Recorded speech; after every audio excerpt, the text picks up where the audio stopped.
Je suis vraiment très ravi d'être à ce micro pour la seconde fois, après septembre.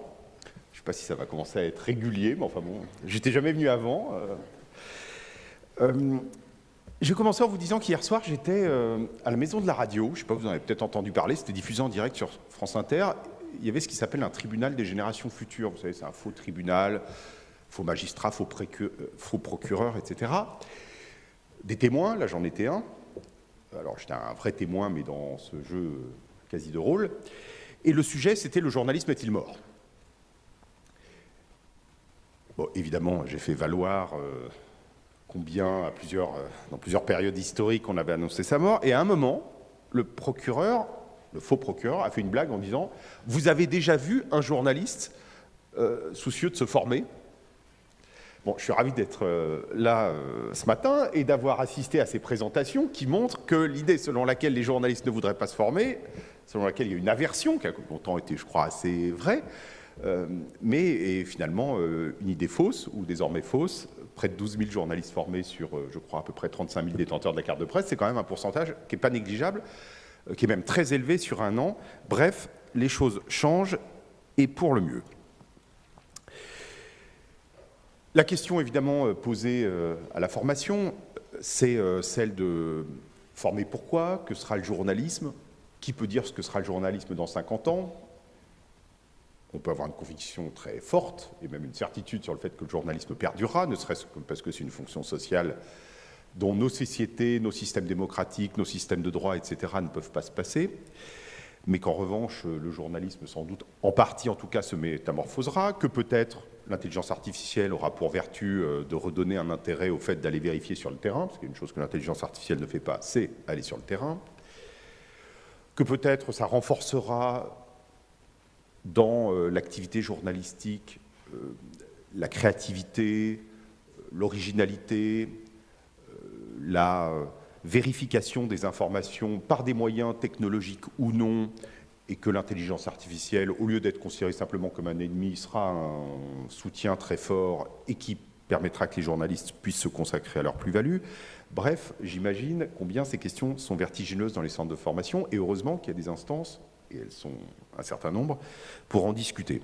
Alors, je suis ravi d'être là pour la 14e conférence nationale des métiers du journalisme. Si je ne me trompe pas, mais enfin j'ai lu ça sur votre site, la CNMJ a vraiment été créée à la suite des États généraux de la presse écrite qui avaient été lancés, vous savez, en 2008. Là, le périmètre des États généraux de l'information, il est beaucoup plus large, puisqu'il a trait à l'ensemble du champ informationnel, depuis l'intelligence artificielle, les réseaux sociaux, jusqu'au financement du journalisme, en passant par l'éducation aux médias, par toutes sortes d'autres sujets, y compris, évidemment, les questions de formation, et qui entrent notamment dans le champ du groupe de travail présidé par Pascal Ruffnac, qui est le groupe 2 des États généraux de l'information.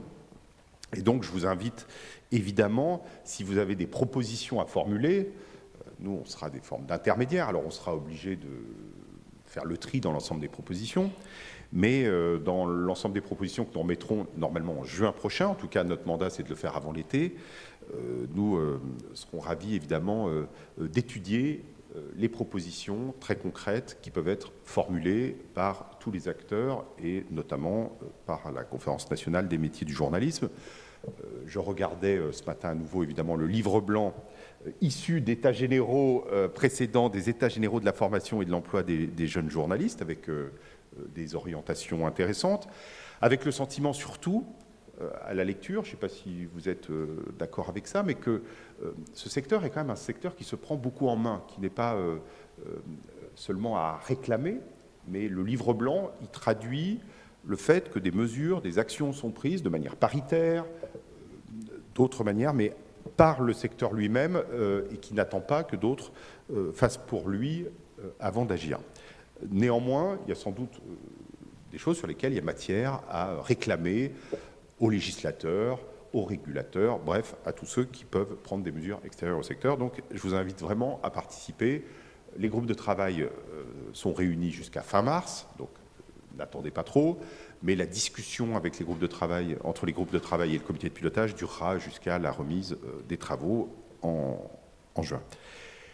L'une des choses évidentes, me semble-t-il, pour le secteur des médias, de l'information, du journalisme, c'est qu'il y a besoin d'instances de réflexion fortes sur les pratiques, parfois sur les présupposés, sur les adaptations au numérique, sur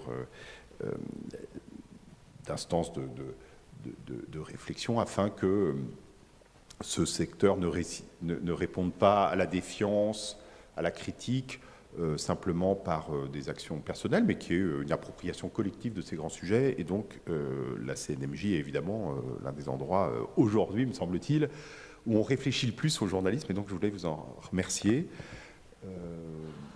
Voilà, c'est sur ces points et cet appel à participer, comme vous le pouvez, que je terminerai. Et puis, après, même si la pause café a été raccourcie, je suis évidemment à votre disposition si vous voulez en parler un peu plus. Mais en tout cas, évidemment, à titre personnel, au-delà des fonctions dans les états généraux de l'information, j'ai un attachement particulier à la question de la formation, mais je suis aussi très admiratif de l'évolution de la formation, de l'adaptation, de l'énergie, et donc je suis, eu égard aux fonctions que j'ai occupées dans la formation, et que je n'ai évidemment pas oublié, j'en suis très heureux. Voilà, merci à vous.